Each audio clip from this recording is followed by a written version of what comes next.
Not from the device, but from her hand, memories poured into Ellis, not words, but feelings. The loneliness of the chorus, the grief of watching civilizations fall, the choice to save one woman in the dark. He fell to his knees, sobbing. "I saw them," he whispered. "The burning cities, the children screaming. Yes," Zara said, "that is why we protect." He dropped the device. The tower brightened. After that, Ellis changed. He did not become a friend, but he became quiet. He worked in the fields. He listened more than he spoke. Peace returned. But it was different, deeper. Then the stars spoke again. Not a signal this time, but a shadow. A ship unlike any before it. Smooth, black, and silent, it drifted into orbit. Not broadcasting. Not scanning. Just watching. Zara knew it immediately. The veiled chorus, not the scouts, not the archive keepers, but the High Council. They had come for her. Why, Maya asked. "I broke the oldest law." Zara said, "I interfered. I saved one life and built a world from it. They will take you back, or erase me." Maya's fists clenched. "No, it is not your fight. It is if you are part of us." Zara looked at her, then at the village, at the children playing near Lily's orchard. "I will go speak with them." "Allo neno," Maya said again. "We face this together." So they boarded the shuttle and rose to meet the black ship inside. There was no floor, no walls, only a sphere of shifting light. 3 figures stood within, tall and featureless, their voices echoing as one. Zara of the chorus. "You have strayed. I have. You gave memory to machines. You gave voice to silence. You loved immortal. I did. That is forbidden. Is it wrong?" Silence. Then one spoke alone. "We watched you. We watched her. We watched the world you made, and it sings." Zara waited. The council shifted. You were sent to observe, not to join, but joining was the only way to truly see. They were quiet for a long time. Then the light softened. "You may stay," Maya gasped. "But know this, Zara, the chorus will no longer shield you. The reapers may return. The void may test you again. I know, and if you fall, then we will remember you as you remembered her." "Thank you." They left. The black ship vanished as quietly as it came. Maya turned to Zara, tears in her eyes. "You stayed. I had a reason to." Back on Avum, they told no one what happened, only that the stars had granted them. More time. Years flowed like the river. Nora's people thrived. Deli's became a teacher. Mia married a botanist from Viridia and had 2 daughters. Zara walked among them, still silver, still quiet, but now with a small garden of her own where she grew flowers that glowed at night. One evening she sat with Maya's youngest daughter, a girl named Eva, who had Lily's eyes and Nora's stubborn chin. "Tell me about her," Eva asked. "About who?" "The first Lily." Zara smiled. "She was just a woman on a broken ship. But she said no to the dark, and that changed everything." Eva thought for a moment. "Will I be just a girl too?" "You will be exactly who you need to be." "That is enough." "Yes," Zara said. "That is more than enough." As night fell, the tower of memory pulsed softly, its light weaving through the trees like a lullaby. In the distance, a new ship approached. Not from Viridia, not from the chorus, but from a system no one had mapped. Yet its signal simple and bright. We heard the song. Maya stood on the ridge watching it come. Zara joined her. "More will come," she said. "Yes, are we ready? We have Lily's voice, we have the tower, we have each other. That is all we ever needed." Below them the village hummed with life. Not perfect, not safe, but alive, and in the quiet between heartbeats the universe listened, not to empires, not to weapons, but to a single human voice, saying, "I am just Lily," and meaning, "I am here." And that was the beginning of everything. The new ship landed at the edge of the northern field, its hull smooth and white, marked with a symbol none had seen before, a spiral wrapped around a single eye. It opened without warning, and a woman stepped out barefoot, her skin pale as moonlight, her hair long and silver, though she could not be old. She wore simple cloth and carried a satchel of woven vines. Maya met her first, Zara close behind. The woman bowed slightly. "My name is Ria. I come from the Eye of Silence." Maya had never heard of such a place. He explained her people lived inside a hollowed asteroid at the center of a dead star system. They had no sun, no sky. Only the hum of ancient machines and the voices of their ancestors stored in crystal. They had survived not by hiding, but by forgetting. They erased their own history to escape the plague's memory trace. Then they heard the song, Lily's voice. It found us through the static. she said like a hand reaching into the dark. They welcomed her. Rhea stayed not as a guest, but as a student she learned to plant crops, to hold a child, to cry. When sad, she asked endless questions about Earth, about the chorus, about the meaning of a sunset. Zara watched her closely. "You are not like the others," Rhea said one evening as they sat. "By the glowing flower show, so you carry silence like armor." Zara said nothing. Rhea leaned closer. "I think you are afraid of what, that one day you will have to leave again." Zara looked at the stars. "Maybe, but this place is your home now. Is it? You built it with Lily. You guard it with Maya. You grow it with every breath you take." Zara's eyes softened. "Perhaps you are right." He smiled, then reached into her satchel and pulled out a small crystal. It pulsed faintly with blue light. "What is that? Our last memory, before we forgot everything." She placed it in Zara's hand. It showed a city of glass towers under a red sky. People walking with wings on their backs. Not real wings, but woven from light and hope. My ancestors called themselves the Sky Weavers. Rhea said they believed every soul was a thread in a great tapestry, and death was just a knot. Not an end. Zara held the crystal gently. "It is beautiful. It is yours now," she said, "if you will have it." "Why? Because you remember for those who cannot." Zara accepted. That night she placed the crystal at the base of the Tower of Memory. It glowed brighter than all the others. Weeks passed. Rhea helped build a new schoolhouse near the river. She taught the children how to weave stories from silence, how to listen to the space between words. Maya noticed something, though. He never spoke of her own past, only of her people's. One day Maya found her by the old Aurora greenhouse, staring at a photo of Lily. "You knew her," Rhea said softly. "Not in life, no. But you loved." Harry loved what she stood for. Rhea turned her eyes deep and strange. "What if she is not gone?" Maya froze. "What do you mean?"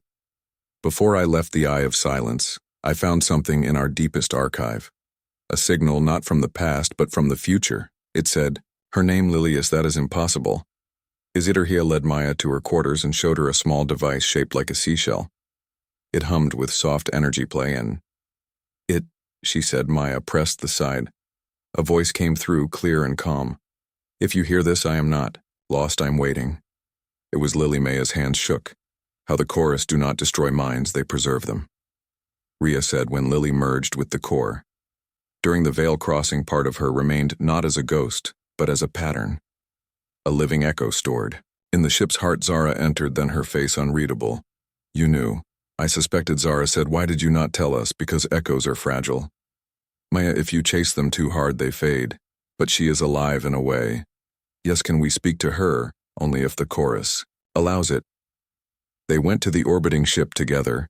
Inside the core chamber, light swirled like water. Zara placed her hands on the console. "Lily, are you there?" Silence. Then a whisper. "I am." Maya cried. "We thought you were gone. I am part of the song now, but I remember. You tell us where you are?"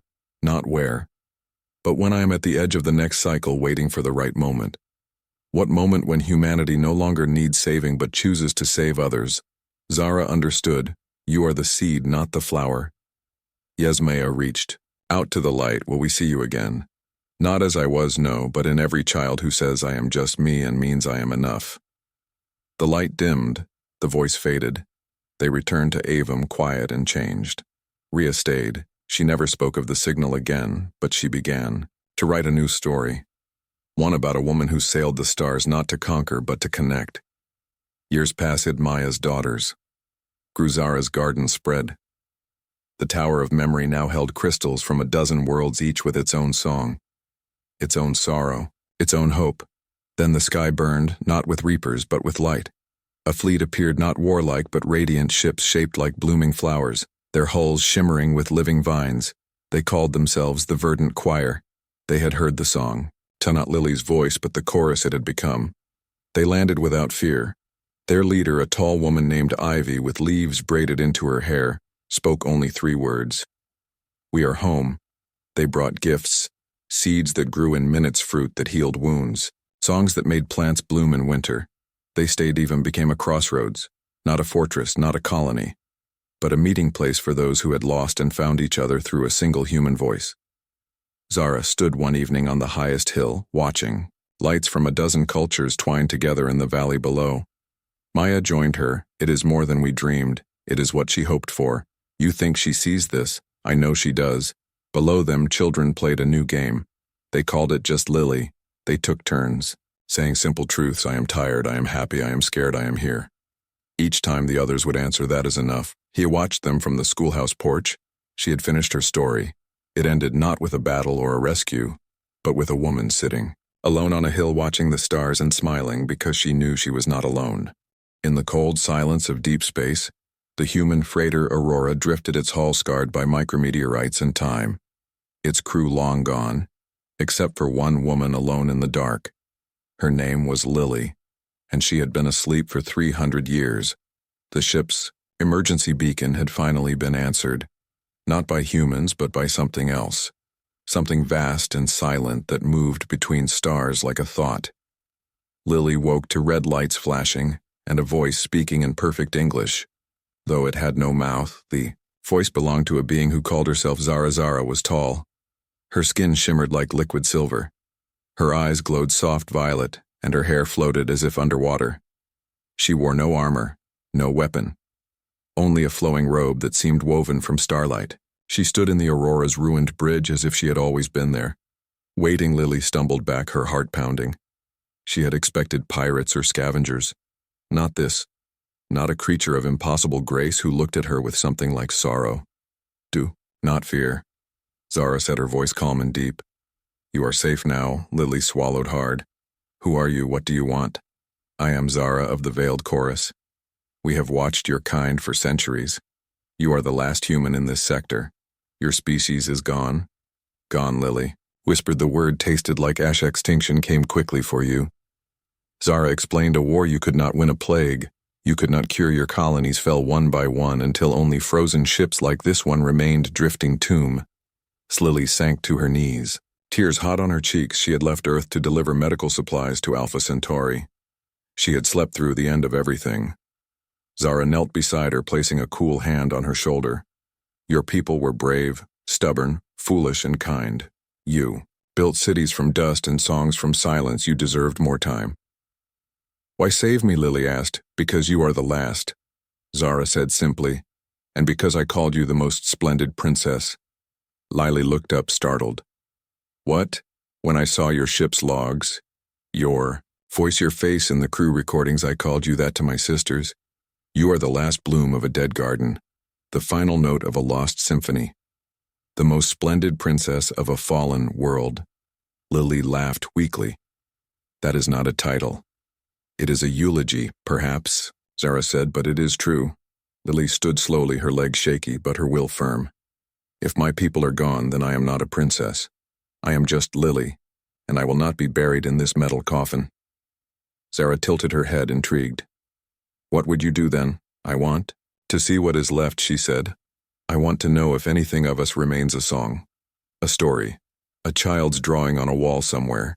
Zara smiled faintly, a rare expression for her kind. Very well. The Veiled Chorus ship was unlike anything Lily had imagined. It had no walls, no floors, only shifting corridors of light and memory. The air hummed with ancient voices whispering in forgotten tongues. Zara guided her through the heart of it, to a chamber where stars swirled like water in a bowl. This is the archive, Zara said.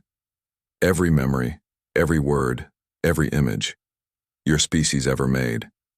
We collected them all before the silence. Lily reached out, her fingers trembling. She touched the surface of the star pool, and suddenly she was standing in a park on Earth, sunlight warm on her skin. Children laughing, a man strumming a guitar on a bench, a woman selling flowers in a basket. It was all there, alive again. She wept again, but this time not from grief, from wonder. You saved us, Lily whispered. We tried, Zara said, softly, but memory is not life for days. Lily wandered the archive. She listened to symphonies, she read poems, she watched home videos of birthdays and weddings and first steps. She saw her own childhood birthday party, her mother blowing out candles, her father lifting her onto his shoulders. Then one night she found something else, a hidden file marked Project Phoenix. It showed a secret colony ship launched just before the final collapse, carrying embryos and genetic material hidden beyond the rim of known space. It was a lie, Zara said when Lily showed her. We checked that sector, nothing survived. But what if you were wrong? Lily insisted. What if they are out there waiting? Zara was silent for a long time, then she said, the journey would take 50 years even at our speed. Then we go. Lily said you would age. You would die before we arrived. Then I will die looking for hope. Not hiding from it, Zara studied her, the violet glow in her eyes deepening. You are more than memory, Lily. You are will. You are fire. The veiled chorus did not travel for individuals, they did not chase ghosts, but for the first time in 10,000 years, Zara made a choice. She ordered the ship to turn toward the unknown edge of the galaxy as they left the archive. Behind Lily stood at the observation rim, watching nebulae bloom and die in the distance. She felt small but not alone. You still call me Princess, Lily asked one evening, only when you forget you are more. Zara replied. Lily smiled. I am just Lily, and that is enough. Zara said. Weeks passed in quiet companionship. Lily learned to read the chorus's light language. Zara learned to laugh at human jokes, though she never quite understood them. They shared stories. Lily spoke of rain and coffee and the smell of old books. Zara spoke of singing to dying stars and weaving time into tapestries. One day the ship shuddered violently. Alarms flared not from the chorus but from an old human distress signal. Faint but real, it is coming from the Phoenix coordinates. Lily gasped. They arrived at a dead system. A red dwarf star flickering weakly around it floated, a single planet wrapped in ice. But beneath the ice heat signatures pulsed life signs. They landed in a valley of frozen trees, and there in the center stood a dome, its light still on its air.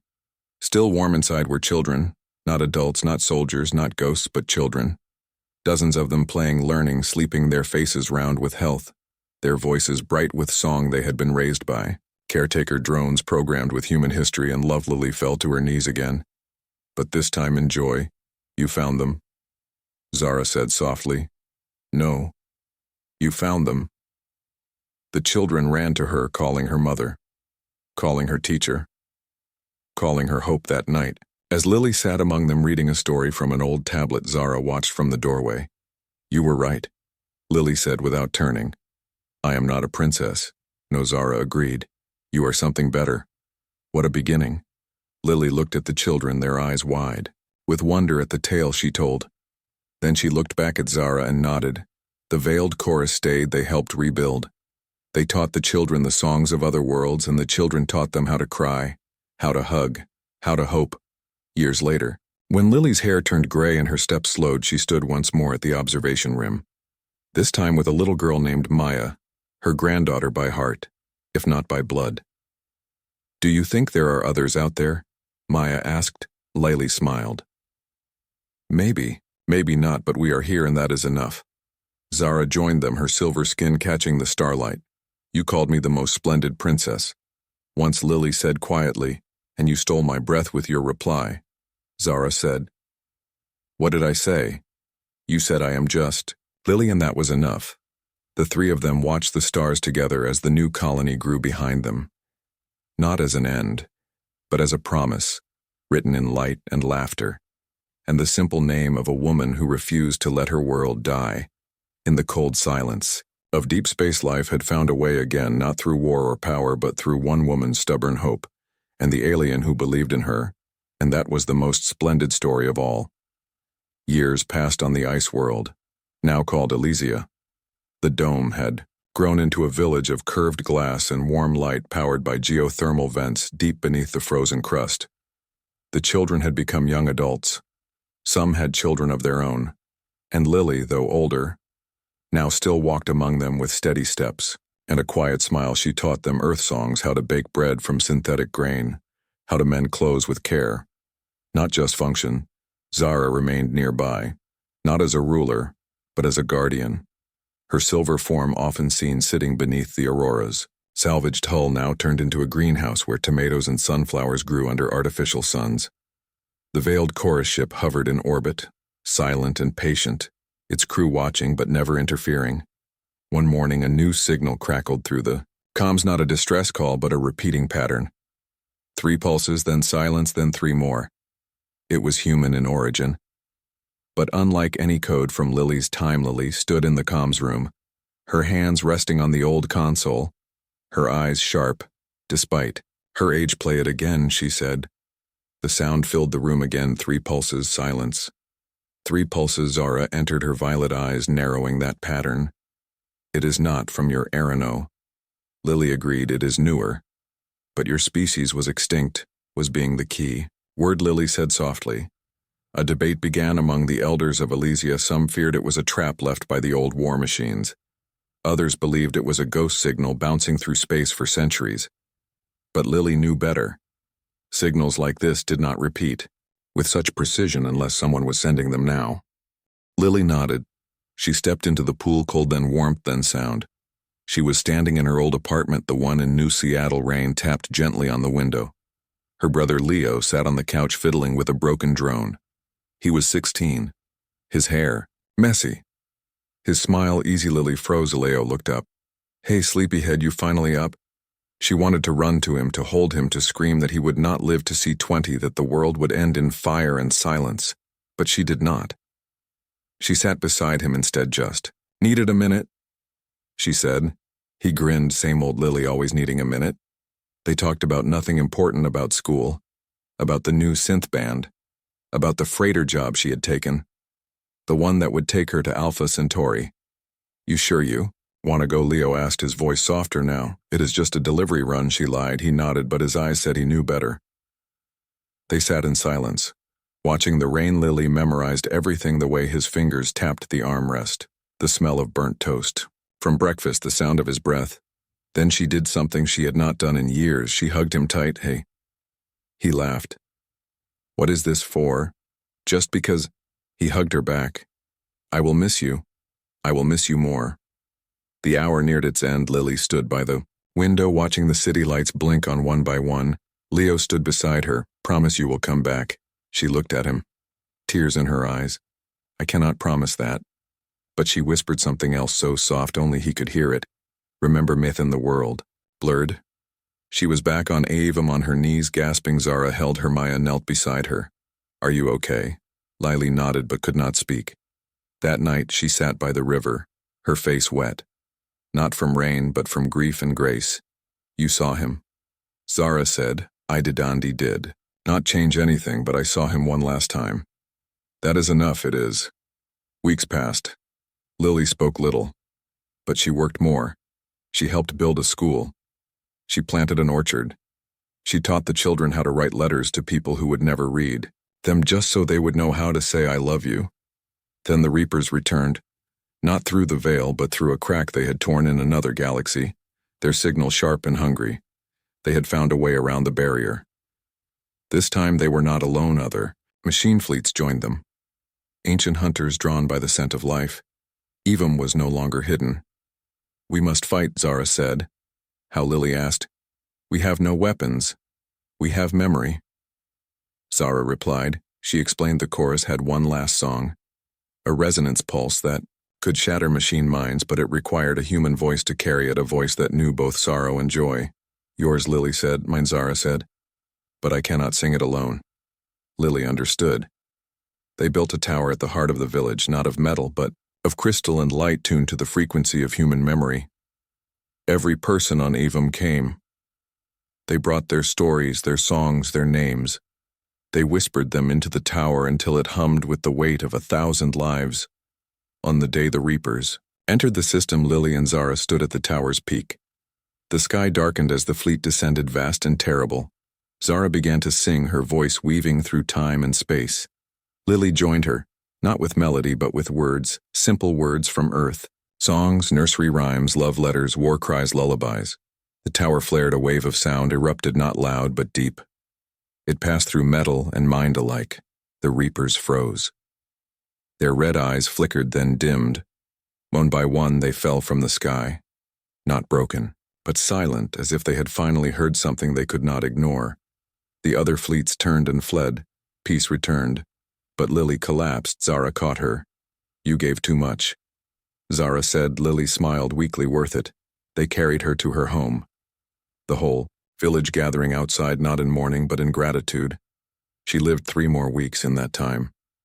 She spoke to everyone, she held babies, she listened to old stories. She watched the sunset every evening. On her last day she sat with Zara and Maya. Beneath the twin suns you were the most splendid princess, Zara said. Lily laughed softly, still on that, always. I was just Lily, and that was everything. She closed her eyes, her breath slowed, then stopped. But her voice did not, it lived in the tower, in the songs the children sang, in the wind that carried her name across the hills. Zara did not leave Aevum, she became its keeper, its memory, its quiet heart. Maya took Lily's place as guide, not with titles but with action. She led the people into a new age, not of survival but of sharing. They reached out to other species, not with fear but with open hands years. Later a new signal came, not a distress call, not a warning, but a hello. From a world beyond the outer rim, humans. Not from Elysia. Not from the Ark, but from somewhere else, somewhere hidden. Maya looked at Zerata, we answer. Zara nodded. They sent a message simple and clear. We are here. And in the archive deep in the chorus ship, a recording played on loop, Lily's voice. Young and strong, sang, I am just Lily, but to those who heard it, she was everything. The last light of a dead world, the first spark of a new one, and somewhere in the quiet between stars. Her laughter still echoed, not as a ghost, but as a promise, that even in the darkest void a single human heart could change the universe. The signal from the outer rim grew stronger. Not just a hello now, but a voice clear and young, speaking in broken but unmistakable English. We found your songs. We followed the light. Maya stood in the comms chamber of Aevum, her hands resting on the console, her heart beating fast. It was real. Other humans were out there, not frozen, not lost, but alive and searching. Zara entered, her silver form dimmed by years of quiet vigilance. She had not sung since Lily's passing, but her eyes still held. The depth of galaxies, they are coming, Zara said. Not yet. Maya replied, but they know we exist. What do we tell them? The truth. Maya said, all of it. So they began to prepare not for war, but for reunion. They gathered recordings of Lily's voice logs from Elysia, seed samples from the Ark, medical data from Claire, and star maps drawn by the first children of Aevum. They bundled it all into a single transmission and sent it into the void weeks past. Then a ship appeared on the edge of the system, small, sleek and scarred, its hull marked with a symbol none recognized. A circle with 3 leaves inside. It was human. Maya and Zara boarded a shuttle and met it in orbit. The airlock hissed open. A woman stepped through, her skin. Sun darkened, her hair braided. With copper wire, her eyes sharp but kind. She wore a patched flight suit and carried no weapon. My name is Nora, she said. I am from Viridia. Maya introduced herself, and Nora's gaze lingered on Zara. Not with fear but wonder. You are the ones from the songs. We are, Maya said. Nora explained her people had survived in deep caves beneath a dying world, shielded from the plague by geothermal filters. They had no ships, no contact with the stars until they found an old satellite drifting in orbit. It played a single file over and over, Lily's voice saying, I am just Lily. That voice led us here. They brought Nora to Aevum. She wept when she saw the green fields, the children, the tower of memory. You kept everything, she whispered. We tried. Maya said. Nora stayed. Her people followed, not in one ship, but in a fleet of salvaged vessels stitched together with hope and wire. They carried seeds, books, and the bones of their ancestors, wrapped in cloth. They settled in the southern valley, building homes of stone and reclaimed metal. They spoke a different dialect, sang different songs, but their laughter blended with Aevum's like rivers. Joining Zara watched them from afar. You are sad? Maya said one evening, finding her by the river. Not sad, Zara replied, just remembering Lily would have loved this. She would have fought for it. Maya nodded. But peace is fragile. It always is. Then a new threat came, not from machines, but from within. A group from Viridia, led by a man named Ellis, began to speak against the chorus. They called Zara a ghost, a remnant of the old war. They said her presence invited danger, that the Reapers would return because of her. Fear spread. Meetings grew tense. Maya tried to reason with them, but Ellis was loud and clever. He twisted Lily's words, saying she never trusted aliens, that she only used Zara to survive. Zara said nothing. One night the tower of memory flickered, its light dimming.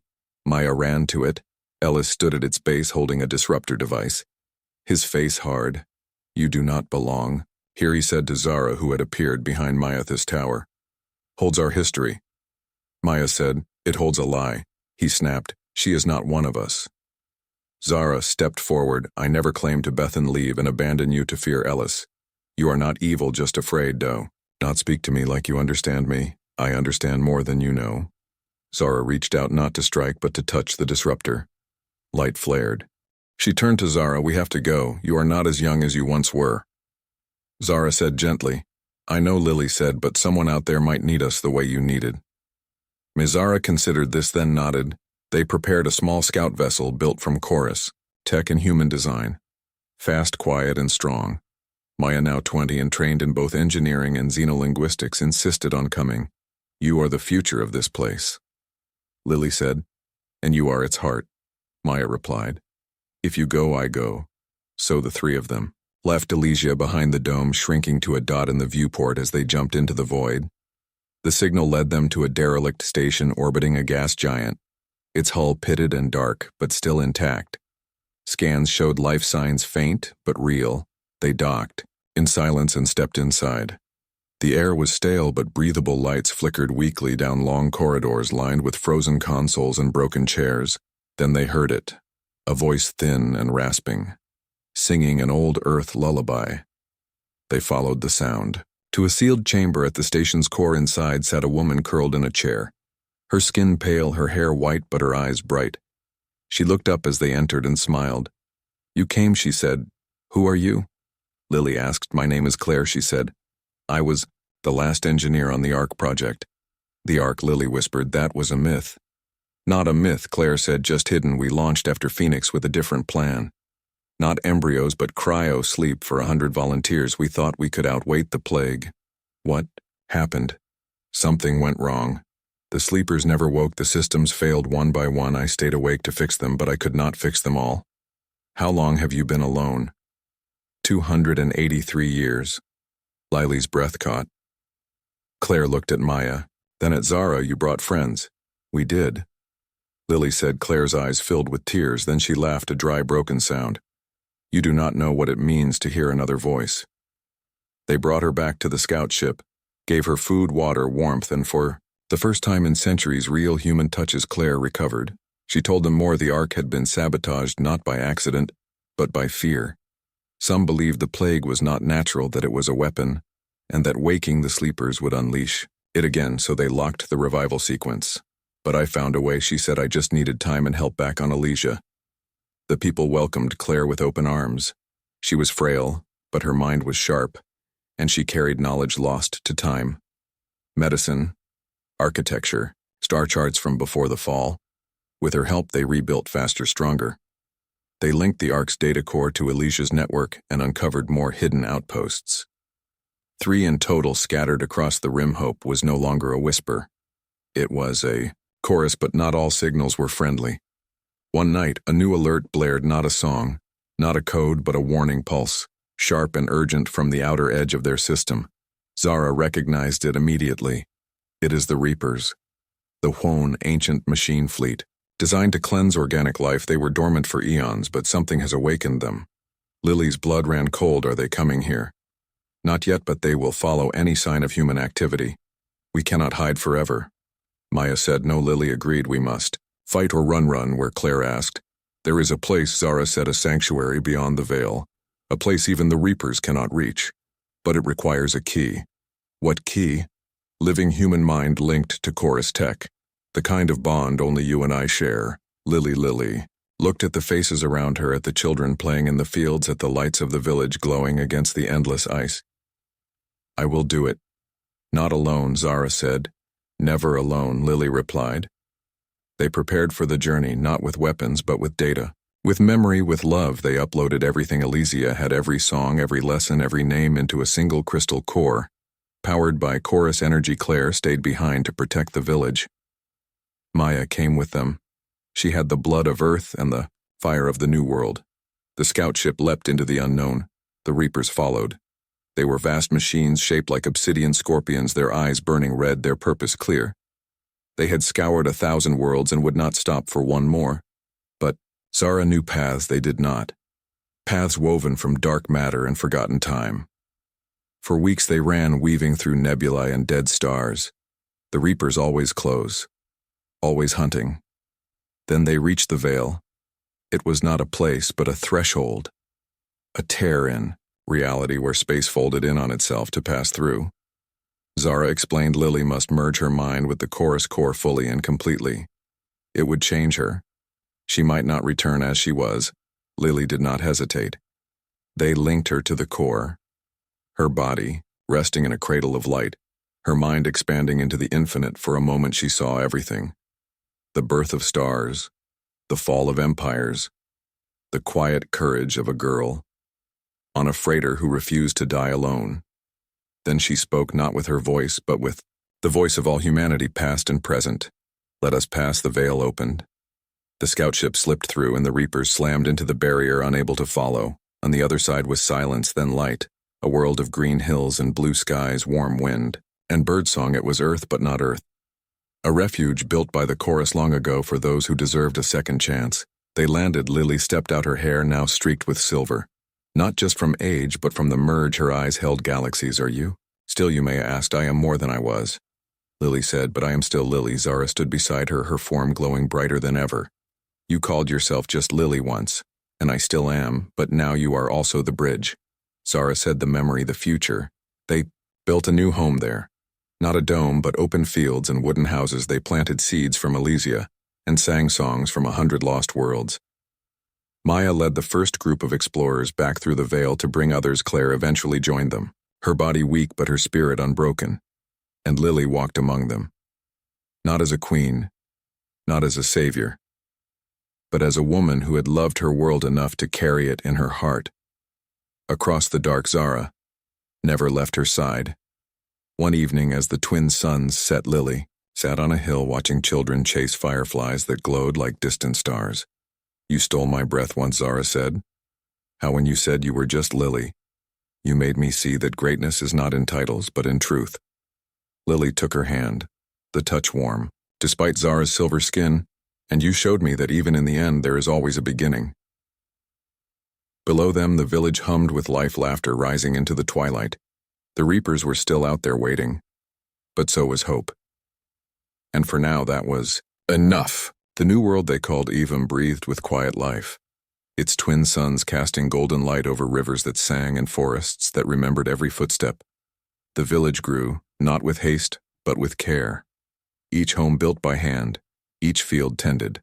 With patience, Lily walked among them daily, her steps slower now, but her presence steady like an old tree rooted deep in good soil.